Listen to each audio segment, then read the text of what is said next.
Hi, and you're very, very welcome to another episode of the Mighty Mini Podcast with me, your host, Enda O'Doherty. So the Mighty Mini Podcast, I suppose I partly started it to stop myself going crazy during lockdown.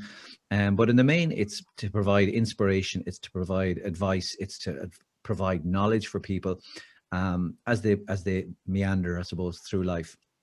A couple of months back, I watched The Late Late Show, and on The Late Late Show, I saw my guest today, Zoe Holohan, and I have to say, not only did she blow me away, but I think for 2 or 3 nights afterwards, I didn't sleep well because I actually thought and relived all of her words and her passion and her story. I then went and bought her book, As the Smoke Clears, and I have to tell you, if you're looking for a book, obviously you'll buy I'm Fine by me, but if you want a book that really, really, really will just open your eyes and ears to life, to its challenges, its beauty, and I suppose its tragedy too, it's the most amazing book. It's not the kind of book I would normally read, but I have to say, once I read it, it just absolutely blew me away. So it's a great privilege to say a big long wind up. Zoe, you're very welcome to the podcast. Thanks for coming on.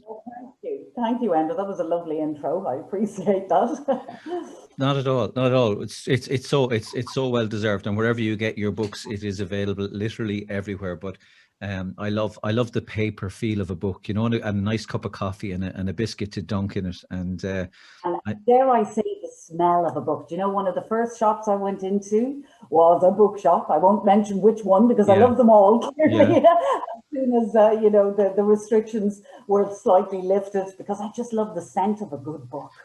So I love the smell of books. You can't beat it. A coffee and a bit of chocolate and a good book. And I think I was talking to someone recently, the first time, so my book only came out at Christmas, but the first time I was in the sitting room and there was a ring at the hall door. And of course, during lockdown, you know, if the hall doorbell went, it was like a major life event. Everyone had to go and see who was at the door. And it was a courier, and I just assumed my wife or daughter had bought more clothes, and I didn't pay too much attention. Then I realized the guy was struggling with his box, and then I realized it was my book. And when I opened it, oh my God, the sensation of, I suppose, emotion, excitement, satisfaction, it was an amazing feeling. Can you remember when you held the book, Zoe, for the first time?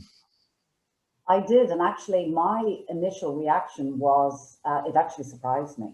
Really? I thought I'd feel really elated and delighted, but in fact, I actually got a little bit upset. And I suppose that probably comes from the fact that the two people that would have been, you know, my cheerleaders weren't there to celebrate this with me. So now that emotion passed as soon as I phoned everybody that I knew, you know, in my phone twice. That the delivery had arrived. Yeah. But my first reaction was one of sadness, you know, so that I didn't get to share that moment with Brian or with my father. Yeah, and it's so you know, somebody I know was preparing to do a marathon or an Ironman, and I said to them, make sure that your dad, your mom, your kids, your wife are on the finish line. They said, why? What's the big deal? They hadn't done a race before like that. And I said, the celebration is with people you love. Otherwise, it's just a line on the road. You know, it's a piece of tape you run through. When you have people there that you love, it makes a big difference. Can I ask you, Zoe, I really want to, I've listened to every interview you've done, and I really want to ask you different things. So a lot of people will know you as a writer working for the Irish Independent, and you're writing for the Sunday World, and words are your trade. Like you research, you write, you present ideas. It's something you've done your whole life. Well, actually, strictly speaking, my job was in advertising, to be honest with you. But yes, now I do write. So, but how difficult is it to go from writing advertisements and, you know, using words in that way to tell what is, you know, a really, really personal, deep, heartfelt story? How tricky was it to make that switch? In all honesty, I don't think it was tricky. I don't think I had much of a choice in the matter. Right. To me, I know I've used this word a little bit around my process of writing, but I can't find another one that's better to describe it. It's cathartic. This has been my go-to place since I was a kid. I always kept journals. When anything went wrong, I'd start a diary, or I'd maintain a diary. And by the way, I received a delivery from my mum about a decade ago of a whole heap of diaries from my younger years. And I can tell you, they made rather mortifying reading. So, I really used to record everything, and I mean everything that happened. So this is a place that I'm comfortable in, writing. This time around, of course, I suppose you could say I was laying my soul bare to an audience, though, audience of strangers. So that's where this process differed. I've always enjoyed writing, though, and I always wanted to write a book. This wasn't the book I had in mind, obviously. Yeah. But when clearly, no, this was not planned. But when I came out of hospital, and I'll explain in a minute the process of where I got to, but by December 2018, so obviously all of the events that took me to where I am today started on the 23rd of July 2018, but I was eventually out of hospital. I was recuperating at home, and I had just finished Brian's memorial. We had just celebrated, I suppose the word I should use, Brian's memorial at the beginning of December. And then I realized that if I didn't preoccupy my mind and do something other than just attending hospital appointments, I was going to go out of my tiny mind. So that's when I started to write. And when I started to write, I actually found I couldn't stop, even with one functional hand and two wonky fingers on the left hand at the time.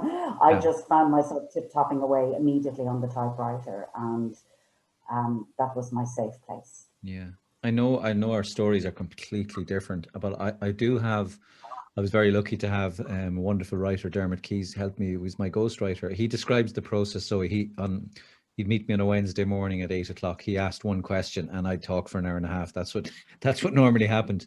But I do remember, when we wrote about joyous occasions and happy times in my life, I had literally a skip in my step for the day. But I remember too, when I talked about, suicide or depression or alcoholism, I remember at the time I was teaching. I remember one morning I was teaching a 6th year class, and I had to go down the corridor and teach these kids. And I was after talking about, the hardest times in my life to somebody, and, I was rocked after it.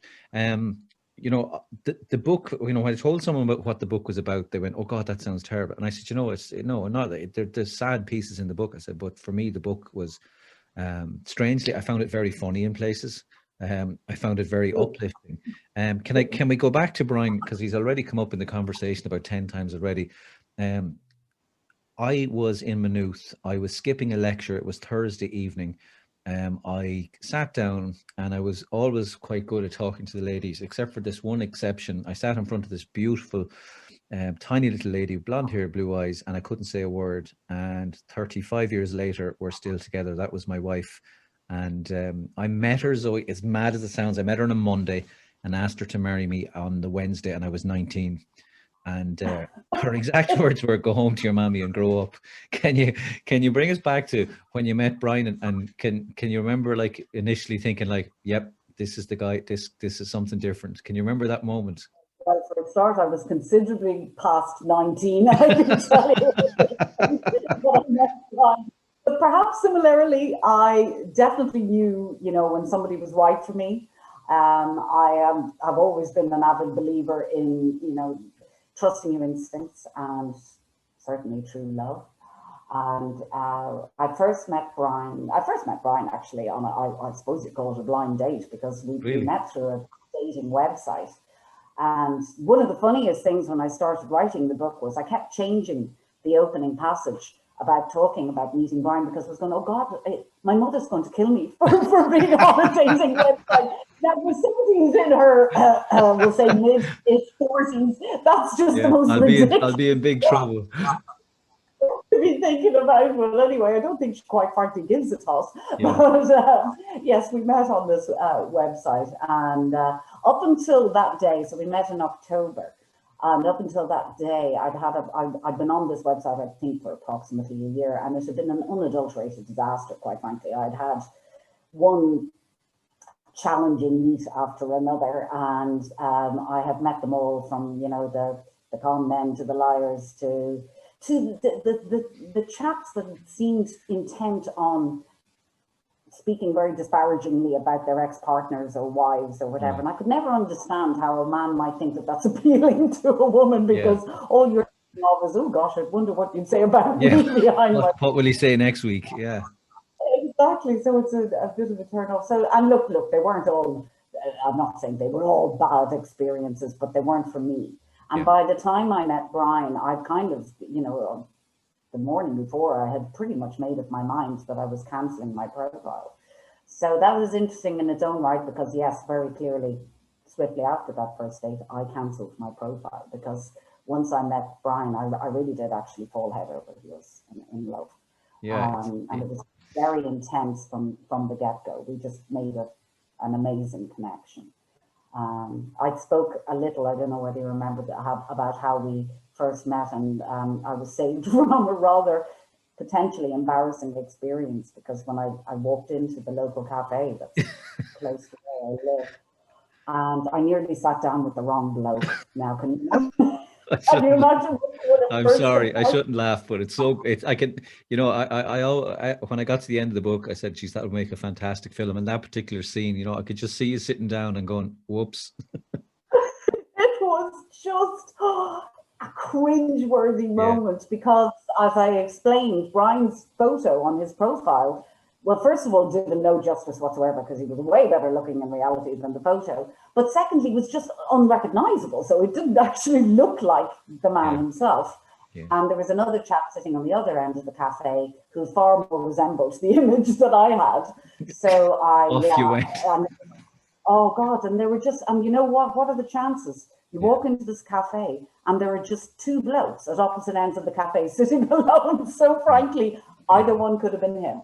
Yeah, so yes, I was going to say it's an easy mistake to make, but I know my wife's cousin told me once that she worked as a nurse in a hospital, and she went to the morgue. There was removal, and she offered, she queued up for ages, got into the morgue, offered her sympathies to every single person in the place, and it was a very emotional moment, and got to the coffin and paused for a moment to say a prayer, and realized she was at the wrong removal. That she didn't know the deceased. She didn't know anyone in the, but she had wandered in. But I could see how it could be a tad embarrassing.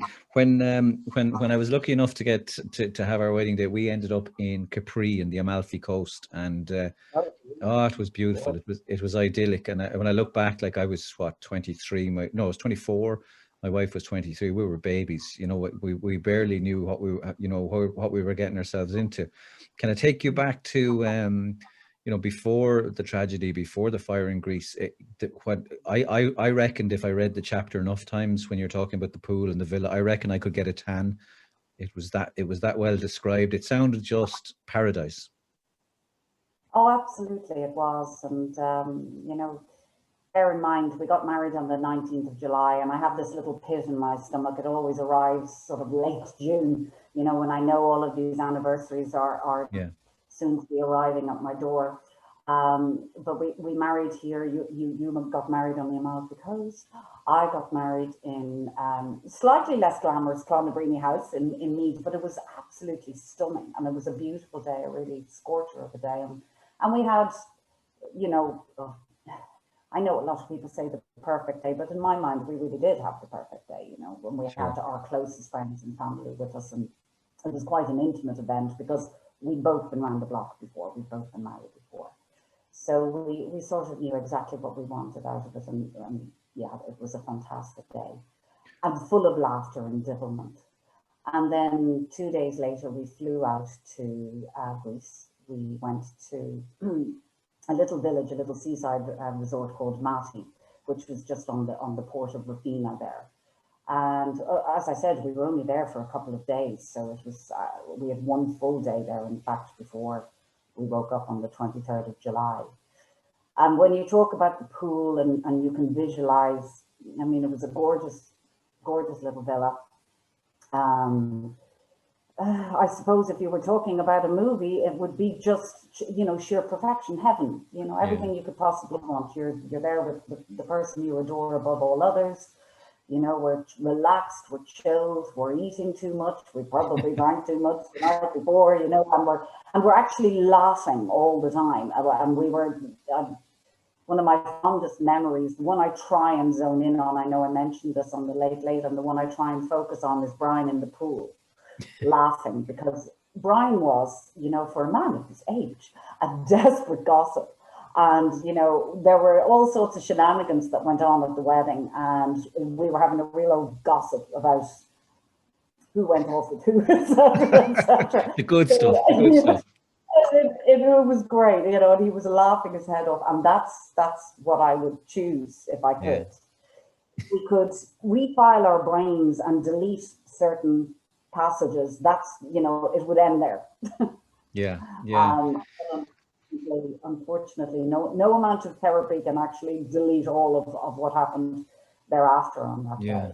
It's funny. I asked. I won't let you. I suppose you will know, but I asked all of the guests so far. You know, if you had if you could go back to a perfect time in your life, if you could get into a DeLorean and, you know, with Doc, whatever his name is, and Tom, Mr. Fox, and go 88 miles per hour and, you know, go back to the future. I've asked all the guests where they'd go back to. And I was really surprised, actually, because I asked Jarlath Regan the other night on the podcast where he'd go back to. And he's the first guest. He said, I wouldn't. And I said, why? And he said, because sometimes the idyllic, perfect memory that we have of our childhood or times in the past, he said, maybe if I went back, it wouldn't be quite as perfect. Maybe. So he said, I think I'd like to leave it where it was. I think I'll refuse your lift in the car, which I thought was it was quite a clever answer.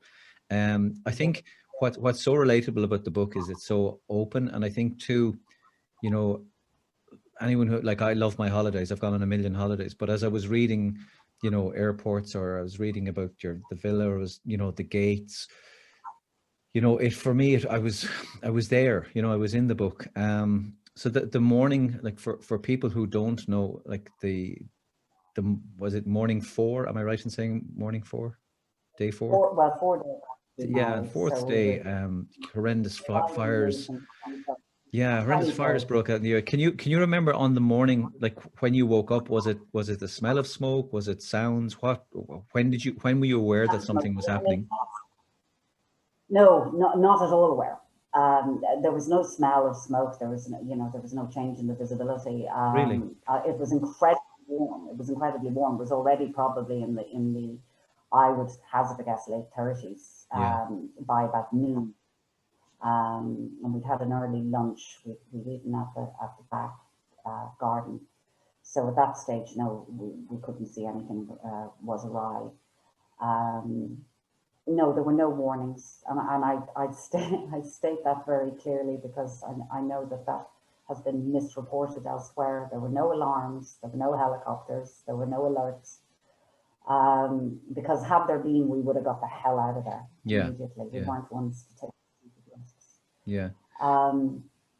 But as you know, at a certain stage after lunch, we went inside the villa for a siesta.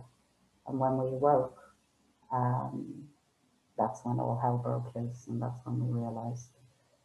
But unfortunately, by the time we were awake, the villa was already, the area around the villa was engulfed in flames already. Yeah, and I think so. It's something for most people only see in movies. Like, it's hard to imagine. You know, like you describe the heat and that sense of fear and panic, you know, you describe it so well. And particularly, you know, the gates. Can you tell me about the gates, or can you tell people listening who mightn't have read the book about, you know, the electric gates and that, you know, what happened to you there? Yeah, well, I suppose just preceding that, you know, the one thing that I would say before we left the villa, because we left the villa in a sense of seconds, probably, you know, we were running for our lives, but I think I described it in the book as almost like your limbs are super glued to the floor. You know, that awful nightmare when you're trying to run but nothing's working. Yeah. So it was this horrible sense that I was not going fast enough, as I was trying to quickly, you know, grab our passports, grab the keys and the wallets, you know, from the safe and get the hell out. You know, I was half dressed when I got out. I pulled on, you know, the first thing I could find. And we were probably out, you know, in less than a minute. But to me, it felt like hours. You know, it felt like nothing was quickly enough. Yeah. And when we got out, excuse me, when we got out of the front door, Brian had the keys to the car, which we'd hired. It was only then that we realized we really were in trouble, because, well, for two reasons. Obviously, the first was that by this stage, in the fleeting seconds between us discovering that the garden, well, the fences around the edge of the garden were on fire. And by the time we left, you know, we were absolutely surrounded by red raw flames. And the only word I can use to describe the sensation of swallow, it was like swallowing acid. It was acrid, burning sensation. Your eyes were burning, your nose, it hurt inside, it hurt to breathe. You almost didn't want to breathe, you didn't want to swallow. Yeah. But we thought we'd be okay because we had the car. Yeah. But the real crux of the matter was, unfortunately, the electricity had been cut off. So we had no access to the outside road because the villa was surrounded by very high metal gates. And by high, they could have been 9-10 feet high, maybe a little bit higher. So we couldn't get out via the car. And it was then that the real true sense of panic started to set in. And when I say panic, I felt panicked, but Brian was always the calmer one, you know, and I, like a pathetic child, I remember when we eventually got over the edge of the gates and I dislocated my kneecap on the landing. I landed awkwardly, but you don't even register the pain at that stage because you know all of those kind of endorphins or whatever. Adrenaline, yeah. Adrenaline, definitely not endorphins, adrenaline was what I meant to say, yeah. But I asked Brian, I almost made him promise like a child that, you know, to get us through this, to promise that we were safe. And, you know, because he never broke a promise. He was kind of a sensible one. He was great at taking charge in times of crisis, and he promised. And in just that moment, I just thought, yeah, we're going to be okay. You know, we're going to be okay. He said it. If he says it, we're going to be okay. Which I know sounds pathetic when I say it out loud, but that's how much I believe. No, it doesn't. It doesn't at all. I think, you know, everyone in our life needs someone that we can trust and someone dependent. And I think we all need someone to tell us everything is going to be okay. Even at times it's not, you know, even at times when, you know, it's clear that it's not. And you were obviously in you know, in an awful situation. And I think, you know, it was probably, I think him telling you it was fine, I'm sure he probably knew how dangerous it was, but it was a way of showing love and care for you. I'm sure that's what it was. And I mean, there was no denying what was around us at this stage. So, you know, neither. Yeah. And so I suppose, you know, we're at the point just before that Brian tragically lost his life. Can you tell me about the children that you saw on the road and how you came across them? Yeah. It was kind of, again, going back to that sort of nightmare analogy, you know, where people just popped up out of nowhere and then disappeared out of nowhere. The smoke was so thick that there was very poor visibility. We might as well have been in the middle of the night, yet I've been told from reports it was probably about 3 or 4 o'clock in the afternoon at this stage.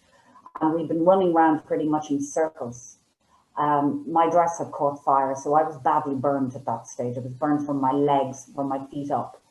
And yeah, I could feel pain by then, but I also think probably Brian did too, because he was the one who used his bare hands to put out the dress, to put out the burning fabric. So at one stage we were running up back towards the direction which we'd originally come from, at least that's what I think, because it was extraordinarily confusing. As I said, you know, you're running around in pitch black. And we arrived across, we came across the main road, and we encountered just a little group of children just out of nowhere. And, you know, at the time, I even wrote in the book, there were 4 or 5 of them, because it's so confusing that I didn't really know. I found out later there were 5 little children. And one was a toddler, like he was a baby. Yeah. So we grabbed these children. There didn't seem to be any adults there, and we grabbed them in our arms. Naturally, immediately your urge is to look after these little people, so you forget about your own problems for a minute, which, you know, is I think it's a very natural urge. They were so vulnerable and unprotected, and within the blink of an eye, this car emerged out of nowhere. It just came up from the smoke, and it was a really kind of hardly roadworthy kind of, dare I say, banger of a car. And in the front were 2 elderly adults, and in the back I could see one other. So we begged them to stop, and we opened up the back door, and we just basically carried the children, pushed them into the car, because we knew now this was the only mode of escape. Yeah. Because everywhere we were just met with one wall of flame after another wall of flame. Every escape route was blocked. So the only way we could get the hell out of there was by a vehicle. And we begged the driver to open the boot of the car, and he did so. And we climbed in.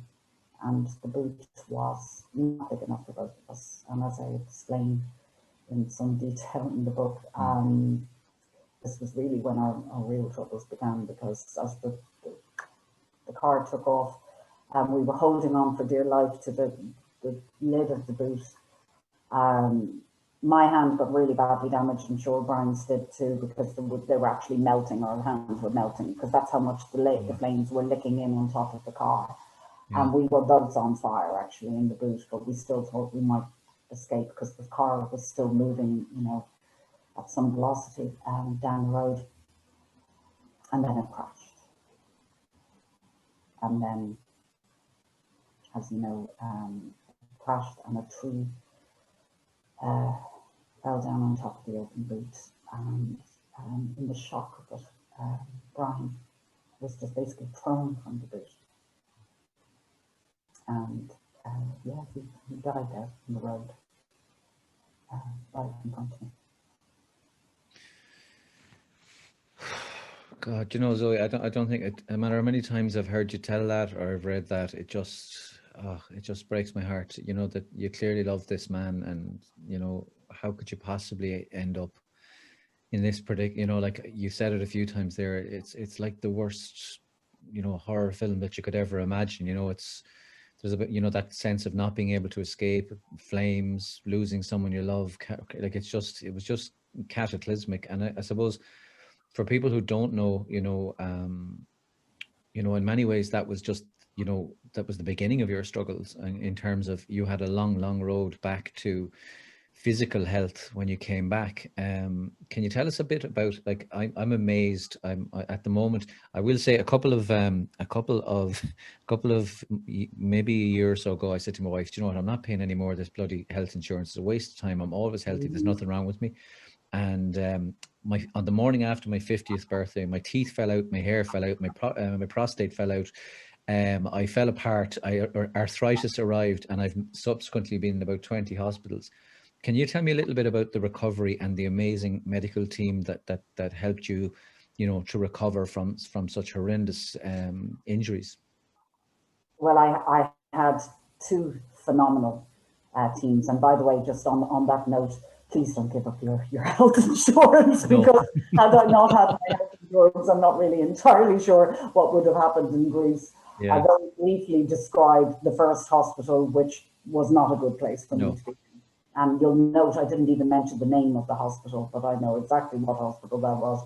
And I would have basically died had I been left there. I was rescued by a very wonderful girl called Marianne, who worked for the embassy, the Irish embassy in Greece. And she got me out of there and got me into the most phenomenal private hospital called the Matera in Athens, where I was under the care of the sweetest, most compassionate man called Mr. Mutaglis, who I'm sure you know I have a serious soft spot for, but still in touch. He was just exuded kindness and gentleness. Yeah.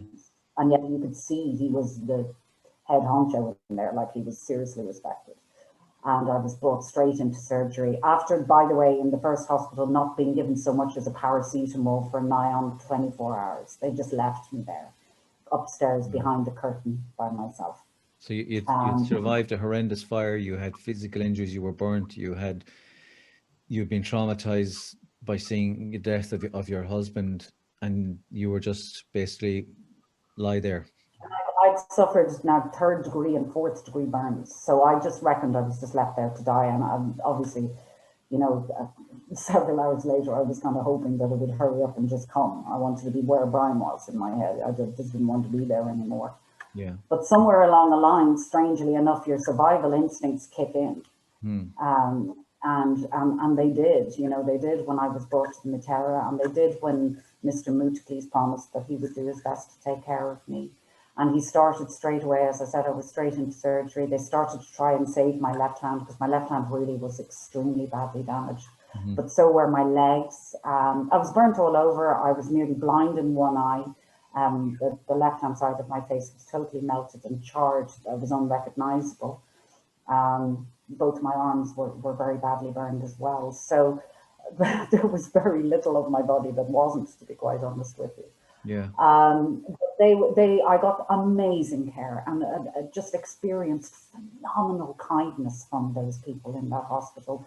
And I mean, not just him, but, you know, my physiotherapist who had to teach me how to walk on burnt legs because I couldn't be grafted for a considerable period of times, but they had to teach me how to walk before my body would no longer allow it to happen, because we didn't know if I ever would walk again, you know.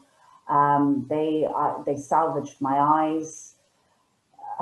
They did so much for me, and the kind, sweet gestures that I received from the nurses. Oh my God, the nurses were little angels.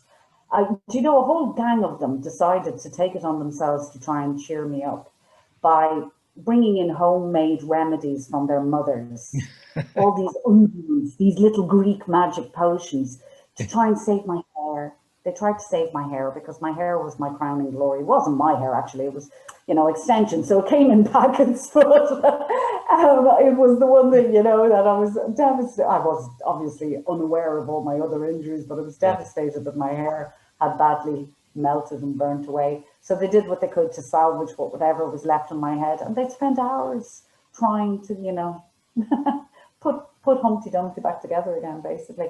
I've never experienced compassion like I did from those people. They knew my story, they knew what was going on in the background, but I imagine they would have been the same had I not been the burnt bride, which is what I discovered I was referred to over there at the time. And, you know, I kind of guess I thought when I was returning to Ireland, I'm not sure if I thought the worst of it was over. You've got to bear in mind, I've never seen my injuries. I didn't want mirrors anywhere near me. So I hadn't seen my legs. I hadn't seen my arms or hands. They were bandaged. Yeah. I had to be bathed, treated and bandaged, you know, several times a day. I was in intensive care. I was in surgery every 2 or 3 days. So you can imagine I was just on this constant whirlwind to save everything, save, you know, my sight, to save my face, to save my hand, to save my legs. So this was an ongoing process. So half the time I was doped out of my brain, quite frankly, you know, so I wasn't really entirely sure what was going on. Yeah. I probably did think in the back of my head that the worst of my injuries were over with by the time I was coming back. And I was brought back on a Medijet, a private jet, to the burns unit in St. James's in Dublin. But when I came back, I was already unconscious by the time I arrived back. And I had contracted a condition, which is a very rare condition. It was pretty much unknown in Ireland, actually. It's called toxic epidermal necrolysis. Bit of a mouthful. That's the right one for Scrabble. I tell you, you're going to win if you get it. You wouldn't want to say that after a couple of pints. But 10 is, you know, it's a near lethal form of sepsis, and very few people actually survive from it. So 1 in a million in Europe get it each year. Wow. So there you are. It was the unlucky 1 in a million this time around. And what happened was, in a very short period of time, first of all, they had to put me into an induced coma. I had multiple organ failure. I had to be put on a ventilator, dialysis. They had to give me a tracheostomy to keep me breathing. And my family were told pretty much that I wasn't going to make it. Yeah. You know, my poor mother expected me to come home. And by the way, what I omitted to say was 3 weeks after Brian died, my dad died. Yeah. He had a massive heart attack. So just before I came home, I missed my dad's funeral because I was in surgery. They wouldn't let me leave. I couldn't leave. So I lost him too. So my poor mom needed me, you know, and she thought I was going to be, at least, if nothing else, communicative. But well, in fact, she wasn't even allowed to see me when I arrived in, because they knew this was an immediate and intensive care situation. So can I just stop you, because I know at the introduction, you know, people always say nice things at the beginning of an introduction of a podcast, and you know, today's guest is inspirational I know anyone listening to this right now is literally, if you're walking, jogging, or running, I know you literally have your headphones. You might have stopped and you have your mouth open, because like the litany of challenges, of difficulties, of pain, of hardships, and even describing that here tonight, um, you have peppered it with laughter and a little bit of stories, and a little bit of happiness and a little bit of um, joy. Like, where do you get such positive energy from, Zoe? I mean, for a lot of people, it's shocking, the story, but I find it equally shocking that you're so positive and so upbeat, and that's why I was so grateful when I managed to talk you into coming onto the podcast, because people need to hear. But how is this even possible? How do you manage it? Well, it depends on the day, doesn't it? So sometimes I might be able to portray this positivity, and sometimes I genuinely feel it. Let's put it Yeah, that way. yeah, Um, yeah, that's a hard one to answer because, well, my shrink, wonderful, wonderful lady. I have to stop calling her a shrink. Apparently, I'm supposed to call her a psychologist, but anyway, my shrink. She once said, I think it was one of the nicest things she ever said to me was, she said, even when you're at your lowest ebb, your natural inclination is to turn towards the light. yeah. And and she compared, me to a sunflower. And I just thought that was a Oh, really brilliant. beautiful Yeah, way of putting it. And really, I suppose in translation, it definitely doesn't mean that I'm turning towards the sun, because I've had enough of being flambéed now. There'll be no more sunbathing days for me. But I guess, it's that I want to yeah, have a look for the positive things in life. yeah, It's not always possible, but I give it my damnedest. I give it my best shot, I yeah, suppose I could say. Look, I had in this whole process, I had so much support. I'm sure that you can see that from the very beginning, from being rescued by the embassy out of that first hospital, from all the love and the care and attention I got in the Matera and then in St. James's, all the medics, all these people who put me back together again. It would be very hard not to rejoice in that kindness. Do you understand what I mean? yeah, To not to see the goodness in the world yeah, if you hadn't experienced that firsthand. Because as heartbroken and devastated as I still am, I see every single day these tremendous acts of compassion. And I mean, look, when the book came out, I've been inundated with messages, yeah, from all over.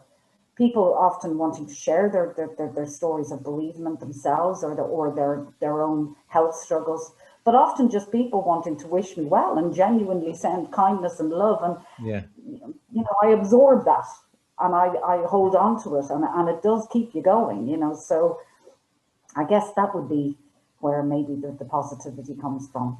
There are obviously the opposite days when I hide under the duvet for the entire day and refuse to talk to anyone. But Well, I think everyone is entitled to a duvet day. It's funny because I work as a motivational speaker. People sometimes think I hop out of the bed in the morning, do 1,000 sit-ups, 1,000 push-ups, run 5 miles, and eat a raw head of cabbage or something. And there's days I want with to a wear. fridge on I your want back, with a fridge on your back, as a yes. free of the washing machine. Yeah, but it's not. You're right. It's not always like that. And while I'm a confident person and when I can perform and speak on stage, I don't think I've Yeah. ever gone onto a stage and spoken without being covered in ice cold terror sweat. Life can be challenging or difficult for us all. Um, when I was a teenager, my dad was involved in a very, very serious car accident on the dual carriageway and almost died. And another gentleman lost his life in the car crash. But the reason my dad survived was the Cork to Dublin gas pipeline was being built at the time. That'll tell you how long ago it was. And the safety officer who was inspecting the pipeline that day saw the crash on the motorway, and he ran across the fields with a defibrillator, which was a brand new thing at the time, and oxygen, and kept my dad alive. And thankfully, he's still with us today. I remember the day we met that man, George Duckworth, who literally saved my dad's life. And we were so grateful. And but I can remember we just stood sort of smiling at each other because I didn't know what to say. What do you say to someone? I wanted to attempt the surname, but I'm not sure I can. You can probably do it a lot better. I'm going to go with Manos Talias Sagos. How close am I? I'll go with Um, Manos. Close-ish. I won't tell him you got it wrong. Can you tell us who that man was, and when you met him, or what was that like when you found out who he Yeah, was? well, Manus Saliagos is the man who saved my life. So he's he was a civil volunteer. I didn't realize that at the time. I thought he was a fireman, but no, he wasn't. He was a civil volunteer who basically walked through a wall of fire, Yeah.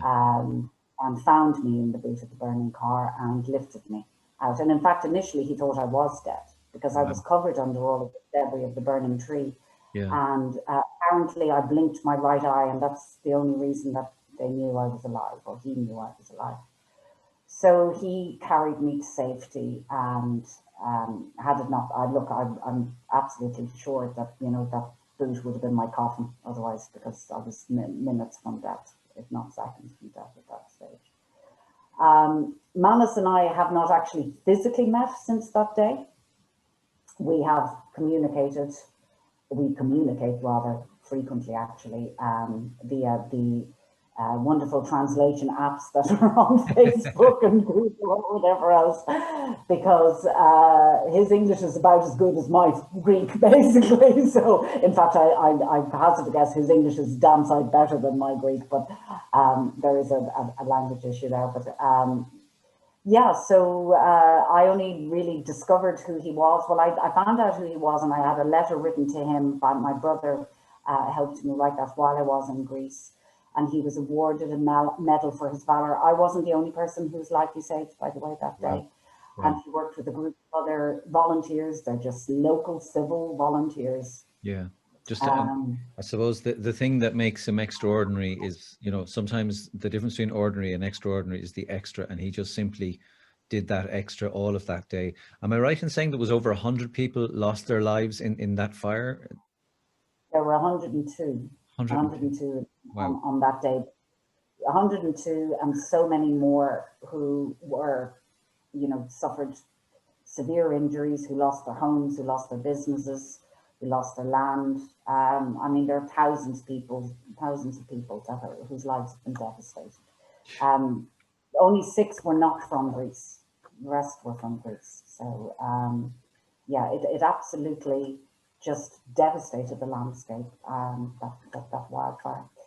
Yeah, it's just, the whole thing is just inspiring and also heartbreaking at the same time. So I loved chatting with you on the podcast, and I loved reading the book. And honestly, if you can get your hands on the book, I recommend that you have a read it, and it's just wonderful. Can I ask you though, something's been on my mind all day, and that's this is.